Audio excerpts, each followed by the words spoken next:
जय मसीह की मेरे प्यारे भाई और बहनों। आज हम एक ऐसे वचन पर मनन करेंगे जो केवल शब्द नहीं बल्कि एक जीवित आश्वासन है। और ये जो वचन मिलता है मत्ती 8:17 में, और वचन में इस प्रकार से लिखता है, ताकि जो वचन यशायाह भविष्यवक्ता के द्वारा कहा गया था वह पूरा हो कि उसने आप हमारी दुर्बलताओं को ले लिया और हमारी बीमारियों को उठा लिया। प्रियो, यह वचन हमें यीशु के उस कार्य की ओर ले जाता है जो उसने हमारे लिए किया। न सिर्फ पापों की क्षमा बल्कि हमारे दुखों, हमारी बीमारियों और दुर्बलताओं का बोझ उठाया। क्या आप आज शारीरिक, मानसिक या आत्मिक रूप से बोझिल महसूस कर रहे हैं? प्रियो, यह वचन, यदि आप ऐसा महसूस कर रहे हैं तो यह वचन आज आपके लिए है। यशायाह की भविष्यवाणी, यह वचन को मत्ती ने तब लिखा जब यीशु पृथ्वी पर चंगाई का कार्य कर रहा था। वो एक एक करके बीमारों को चंगा कर रहा था, दुखी लोगों को छू रहा था और दुष्ट आत्माओं को बाहर निकाल रहा था। इन सब घटनाओं के बाद मत्ती लिखता है, यह सब इसलिए हुआ ताकि यशायाह की भविष्यवाणी पूरा हो जाए।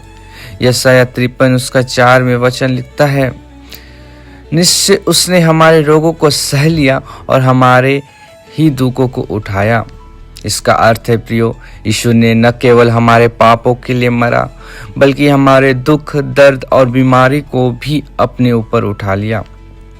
यीशु की सेवकाई का जो सार था प्रियो, जो महत्व था, यीशु की सेवकाई 3 महत्वपूर्ण पहलुओं पर आधारित थी।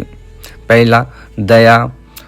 वह हर उस व्यक्ति के पास गया जो टूटा हुआ था, चाहे वह कोढ़ी हो, अंधा हो या फिर पाप में गिरा हुआ कोई व्यक्ति। दूसरा, चंगाई। यीशु ने सिर्फ आत्मा को नहीं छुआ, उसने शरीर को भी चंगा किया। उसकी चंगाई में पूर्णता थी, उसकी चंगाई पूर्ण रूप से होती थी। और तीसरी बात, उद्धार। यीशु का उद्देश्य केवल इस जीवन को ठीक करना नहीं था बल्कि आपको अनंत जीवन देना था। और यदि आज आपके व्यक्तिगत प्रश्न भी होंगे आपके मन में, प्रियो, क्या आप किसी बीमारी से जूझ रहे हैं? क्या आपके जीवन में भी ऐसी दुर्बलताएं हैं जिनसे आप अकेले लड़ते आ रहे हैं? क्या आपका हृदय टूटा हुआ है और आप किसी आंतरिक पीड़ा से गुजर रहे हैं? अगर ऐसा है प्रियो, तो यह वचन आपको पुकारता है। यीशु ने आपका बोझ उठाया है, आपको उसे दोबारा अपने कंधों पर उठाने की जरूरत नहीं है।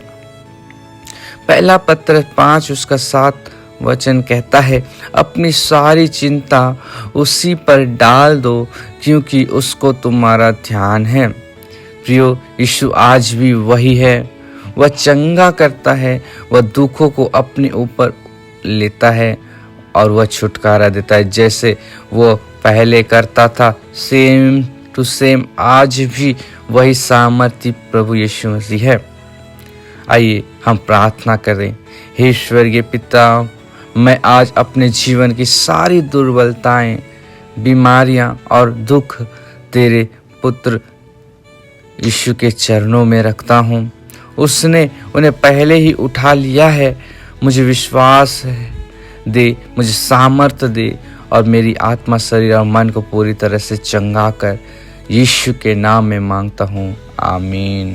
प्रभु इस वचन के द्वारा आज आपको बहुतायत की आशीष को दे, आमीन।